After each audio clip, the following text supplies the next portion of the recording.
Our next speaker is Harold Wilkens, and we will hear from him now. I'm Harold Wilken. I am the owner, I guess you could say, of Janie's Farm Organics and the mill at Janie's Farm. Since I was last here 2 years ago, we have added a flour mill so that we are able to make red flour from our own wheat and polenta and cornmeal from our own corn. So I'll be showing that in a little bit. The first thing I was to say today was greetings from my wife Sandy, who has been with me before when we were here. She's a school teacher, and this is a very busy time for her, and she wanted me to give you her regrets for not being here, especially since it's in the 50s and 60s where it's 15 degrees at home. So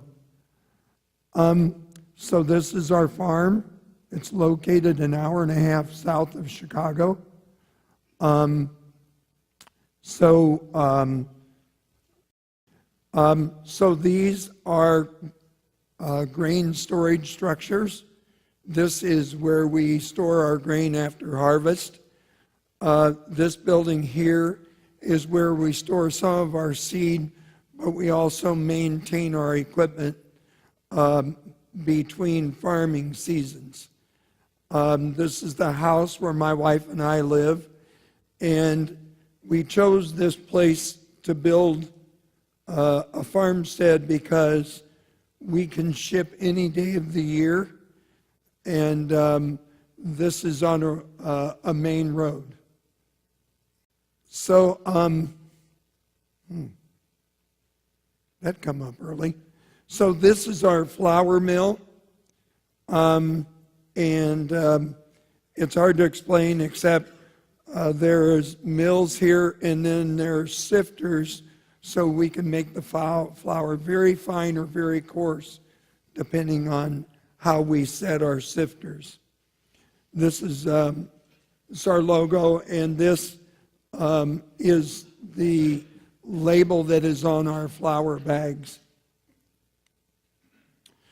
So this is our team. This is the people that I work with every day. So this is my son Ross and my nephew Tim. I have another picture of them. And then these are the men that help us to farm our farm on a daily basis. And this is Janie. For those of you who have not seen my presentation before, Janie passed in the summer of 2001 due to a car accident. It was shortly after that I was approached by a landowner nearby who wanted to rent me a farm organically. And that was the start of our organic experience, and we never went back. And so I'm blaming her because since she's transitioned, a lot of things have come together, and I feel that she was the one that brought us to Shumei, or brought us and Shumei together. Her spirit is very strong. Ask Tom. So this is our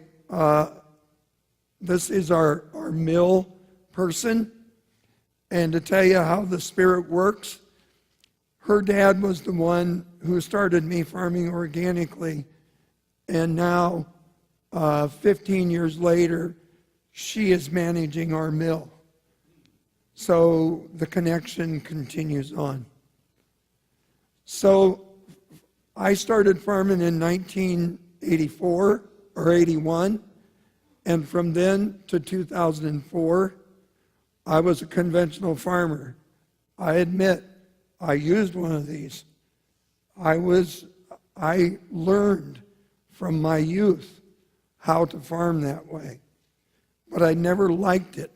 I never thought it was the way we should do things.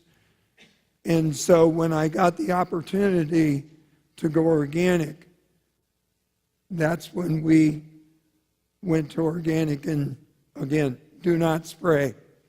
So those are the signs that are on every farm we farm, so the neighbors know and the people who come by know that it's an organic farm. Here are the reasons that we went organic. Was to grow high quality food that people could eat. A lot of what's raised around me goes for ethanol. And then it also goes for biofuel. So nobody eats anything that's raised around me. And so that's, I think it's unnatural.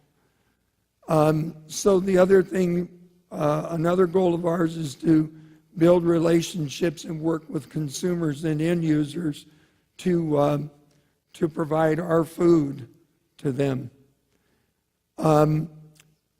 Another thing is to return the soil to a healthy, living being.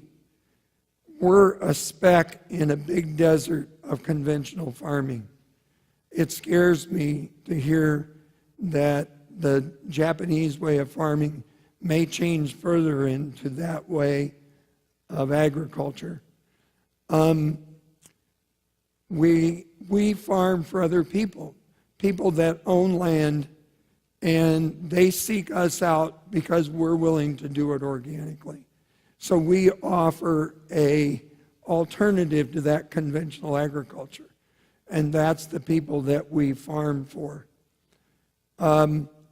Again, the other thing is that we want a healthy farming environment for us and our employees. We don't want to handle something that will make us sick. You know, we want people to have long, healthy lives.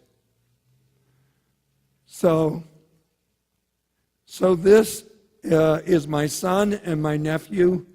This is one of our tractors that does our farm work. They're the future. They're the future of Janie's farm. They're the ones who are going to be taking the reins. And if I did not make it home from this gathering, Janie's farm would go on. And that's important. Ross is the 5th generation of farmer in the United States from the Wilken family. So that's very important to me, that the Janie's farm will not end with me.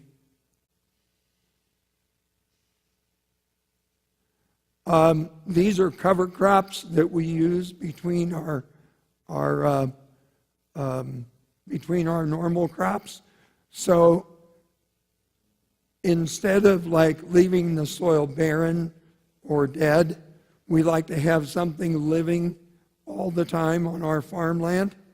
So it's not barren, and it is, again, feeding the microbes in the soil and the root systems. Even though right now it's so cold back home, the clover is green and the root systems are growing. This is my family. So this is my wife, Sandy. Some of you will recognize her from being here. This is my son-in-law, Fair, and my daughter, Emily. I'll have more on Emily in a little bit. This is Danielle, my daughter-in-law, and my son, Ross. Danielle is a veterinarian, and so she takes care of animals. In fact, I think she likes animals better than her father-in-law. I want to talk about my rotation. So in our soils and the way we farm, we do a 3-year rotation. Okay? So we start with rye as a cover crop in the fall. Then we work that into the soil very lightly, and then we plant soybeans in the spring.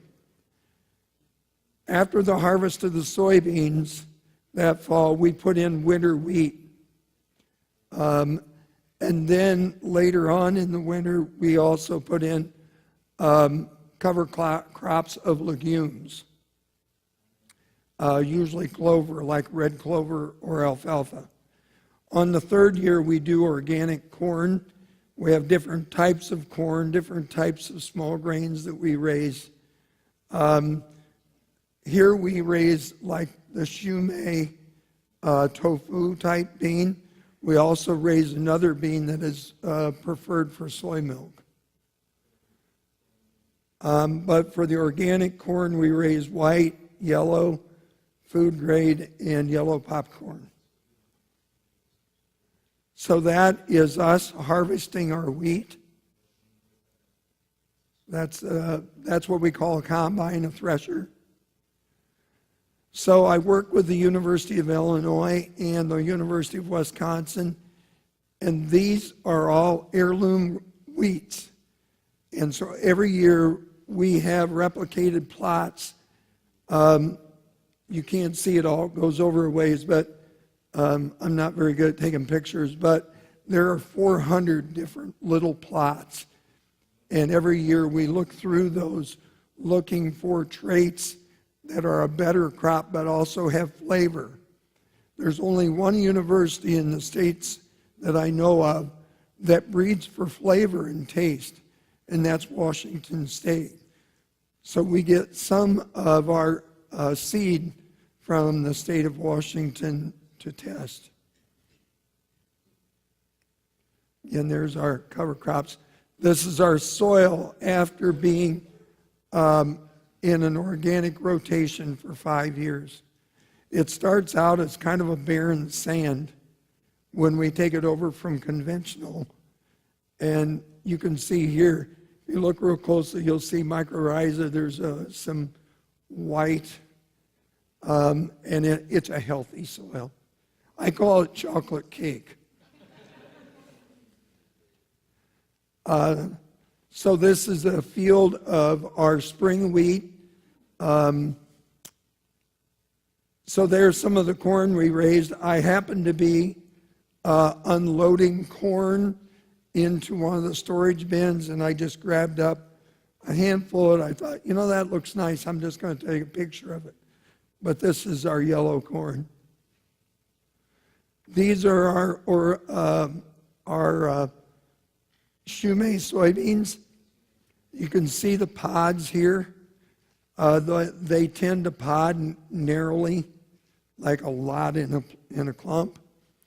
But these are probably, I'm going to say, a month before harvest. This is a little better picture of the mill. These are stone ground mills. So there's two stones. One is solid, one turns, and we adjust the stones to make different consistencies, and then it goes through. This is a 3-part sifter that then makes it as fine as we want to make it. And then everything is vacuumed, so it's very clean, so there's not a lot of dust.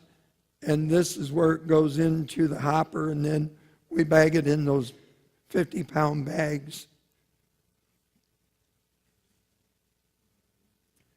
So there's a picture of our small packaging, 1.5 pounds each.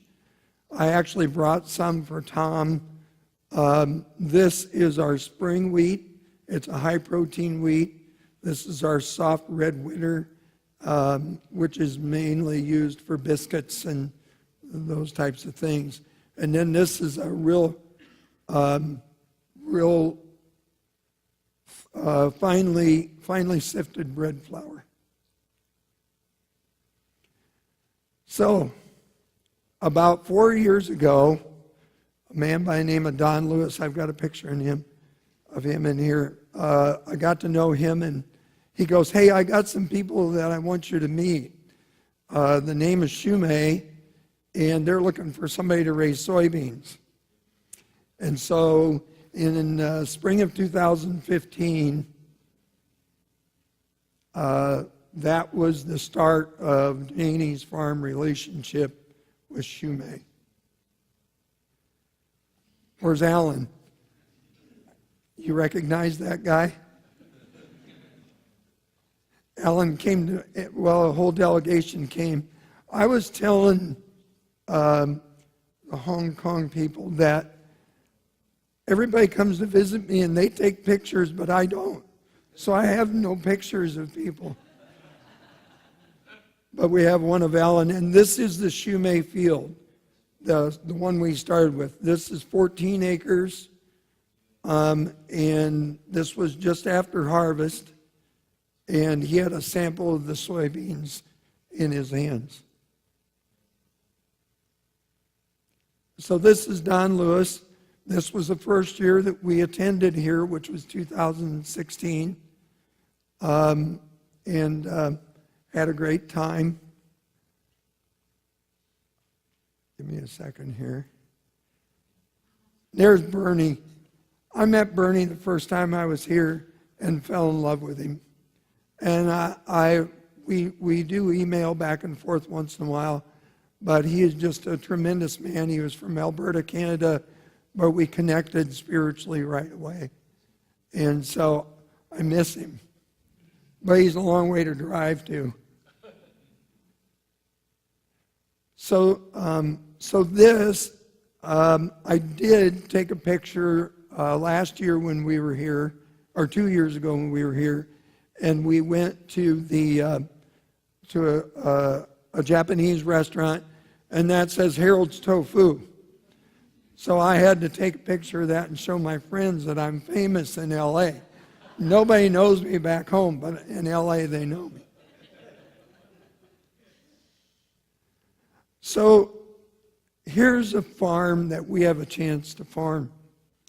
And it kind of depends on, I guess, on us and Shumay and our relationship over the next few years. This farm was, actually, it was the home to Indians in the 1700s. It's right along a river. It's a beautiful farm. It has hills in it, not huge hills, not like you guys got, but it rolls, and it's a very spiritual place. And from the time I walked on it, I could just feel like this is a wonderful place. And so, let me back up a second. I had a picture of a really pretty brook that run through the farm, and then I forgot to put it in, but I walked on next to that brook the other day, this creek on the farm, and you could see all the rocks. There was no soil in that water whatsoever coming off this farm. And this has not been farmed with a crop for the last 5 years. And the previous 10 years it was organic. So it's a wonderful place, and we're considering farming that. So this is Emily, and I shared this story 2 years ago, I believe. Where's Jim? There he is. I'm gonna tell the story, and it might be a little emotional.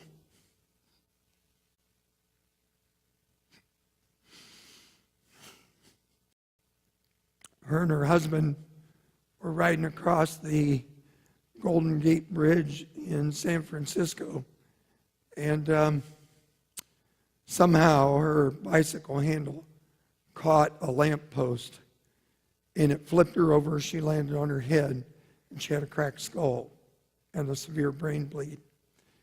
And they ran her to the hospital, and we get this frantic call at 5 o'clock in the afternoon on a Sunday with the ambulance going in the background, and my son-in-law said, "I don't know what's going to happen. Emily's very hurt." And so, of course, I get on my cell phone. I can't get a flight out of O'Hare till the next morning. So we flew out. She was in Zuckerberg Hospital. We walked in, and she was not in good shape. And so I called Tom. I asked him if there was, if he or somebody could come and give Emily Joe Ray. And that was on Monday. And Jim, was it Monday and Tuesday that you were there? It was Monday and Tuesday. So Jim came to the hospital and gave Emily Joe Ray on Monday and Tuesday. And I can still remember she was in severe pain. But she went directly to sleep after Jim did Joe Ray. And anyway, the doctors had come in and told us that she would probably be there 4 to 6 months. Not to expect her to come home probably before, this was July 4th weekend, not to come home or not to plan on having her home before Christmas. Well, the short story of this is, which is what I'm going to use today, is the next morning she woke up and she was talking to us in sentences. And she was hungry. And the only thing that I can tell you that was long-lasting was she lost her filter. So whatever was on her mind, she said. But on Friday, we wheeled her into an airplane and brought her home. Now, the doctor said it would be 4 to 6 months. Shume is very important to me. And I already felt like I was a spiritual type person before I came here. But then I realized that I was in a community that I cared about, they cared about me, and I just can't express how important that Shume has been to our family. If you have any questions, be glad to answer them. How is she doing now? Wonderful. She went, I'll give you the what happened directly after that. She came to our house from San Francisco, convalesced in our house till the first week of August. And she is a school teacher in a private school in Miami. And she was there on the first day, August 8th. She was there on the first day of school. She had no long-lasting effects. The neurologist that she was recommended to in Miami saw what she went through at Zuckerberg and said, this is nothing short of a miracle. And she's had no effects. She now has a master's degree from Columbia. She got that the last 2 years. And she is the math department chair at her school now. And she's looking to become a principal in 2 or 3 years. So she's totally healed with no side effects, no lasting. Did she have a concussion when that occurred? Yeah, it actually cracked her skull. She had a brain bleed. They had to open her up and repair the bleed, and then they put her back together.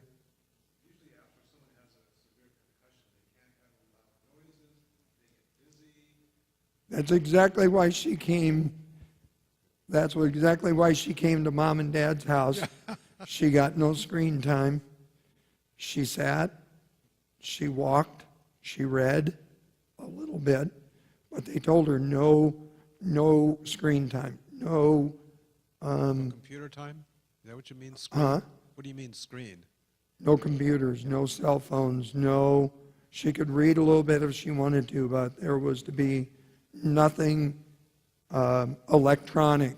Yeah. She was not to be in touch with anything like that.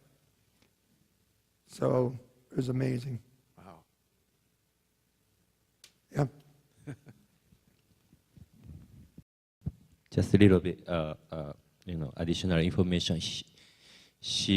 I met her in Manhattan last year, and she is willing to receive her ohikari this coming May after graduation of Columbia. Yeah, she'll walk. She's very, She'll walk across the stage of Columbia in May, 20-something, fifth or so.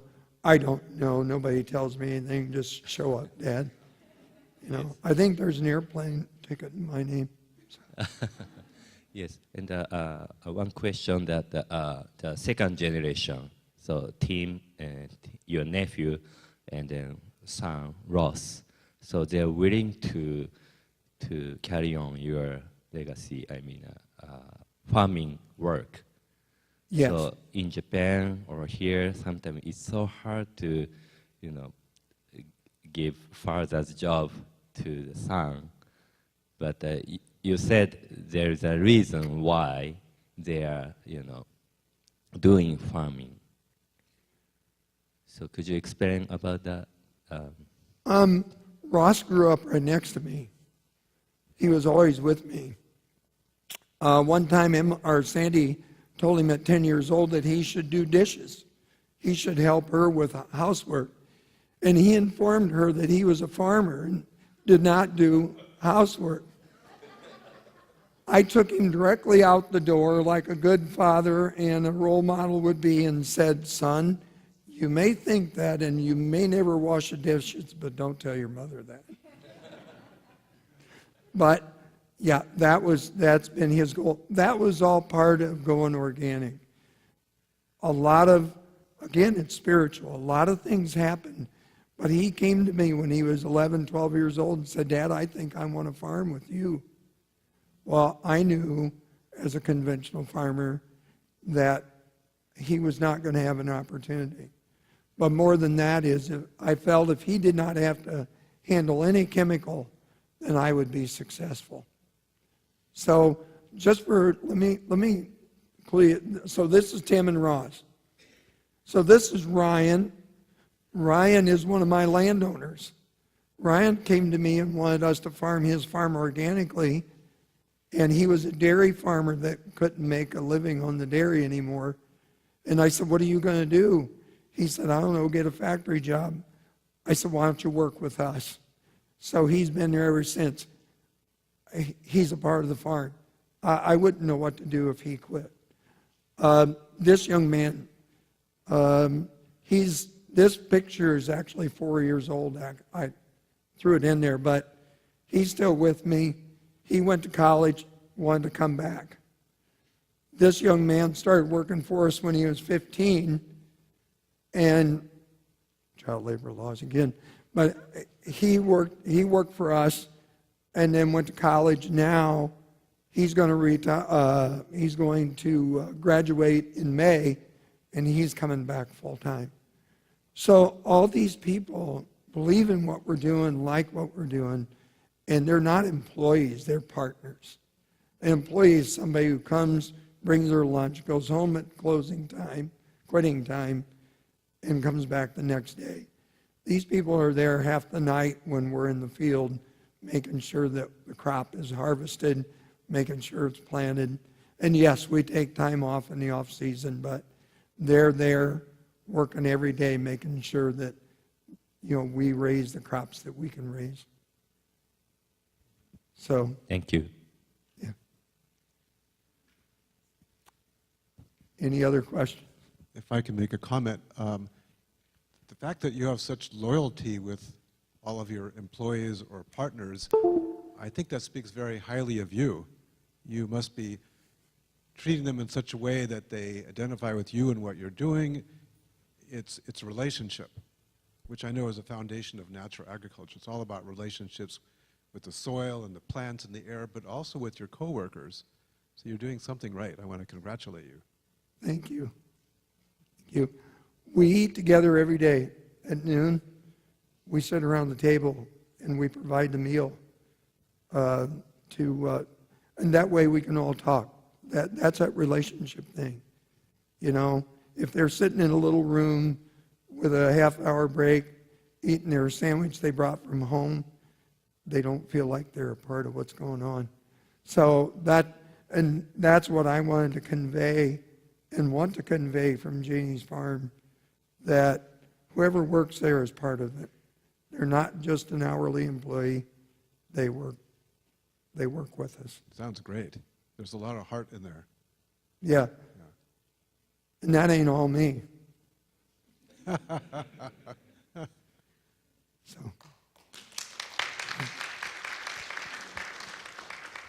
We have a little bit of time, so I'd like to take advantage of it. Would you go to the cover crop slide? The cover crop slide. yes. Research and also common practice acknowledges that when you grow different crops and you want to build the soil, and Mesha-sama says soil is the basis, as you know, of agriculture. And in conventional and organic agriculture, cover cropping, as you know, is used to do that soil building. However, in natural agriculture, Mesha-sama also says that we should try to go to no rotations. I mean, many farmers do rotations, but the goal is to do no rotations. So if we grow, this is a very long-winded question, but I've been thinking about this because it's something philosophical as well as practical. So when we grow a crop and then we grow a cover crop, technically that's a rotation. Technically, yes. Technically. But I have one thought and one question. The thought is current research and, like I say, common practice verifies what Mesha-sama says, that a plant grown in a certain place builds up a relationship with that soil because of the mycorrhizae, because of the roots, because of the microbes that live there. Each plant has its own kind of community that it builds. So what he taught is being validated in science currently. So yes, we should grow the same crops in the same place, but my question is, and I like your thinking on this, is that in growing cover crops, even though it's two different crops, can we build that community and not really think of it as a rotation, but think of it as that's part of that system, and the soil gets used to both of those. So I just like your thoughts on that. So I totally understand the concept. What has happened in the past in a monoplanting system is that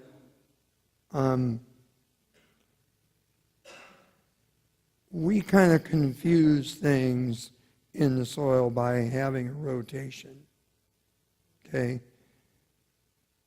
We've had issues in the past where we raise a crop more than one time. What has established is the weeds that grow well under this crop will actually strengthen if we continue to raise the same crop. So, you know, if it was a sterile soil where there was no other seed than that seed, but the whole biosphere is in that soil. The other thing that, you know, we grow different crops, but we use a lot of the same seed. So the whole rotation is familiar to the soil. And then the soil, the seed adapts to the soil as well as the plant. So in order for us to raise a corn, we need to have nitrogen. And soybeans will not do that. And corn on corn on corn is not what I consider healthy, you know. So it's the relationship of the whole farm. It's all the rotating going on. You know, we don't go out of our rotation. We learn what happens when we do that. But in central Illinois, where I'm at, I'm looked upon as really kind of different than everybody else. Weird. A little weird, maybe a lot weird, but other people are asking questions and we have more people coming to organic in our area. But the 3-year rotation with cover crops works for us. So. Okay, thank you. Other questions? If not, thank you very much, Harold. Thank you.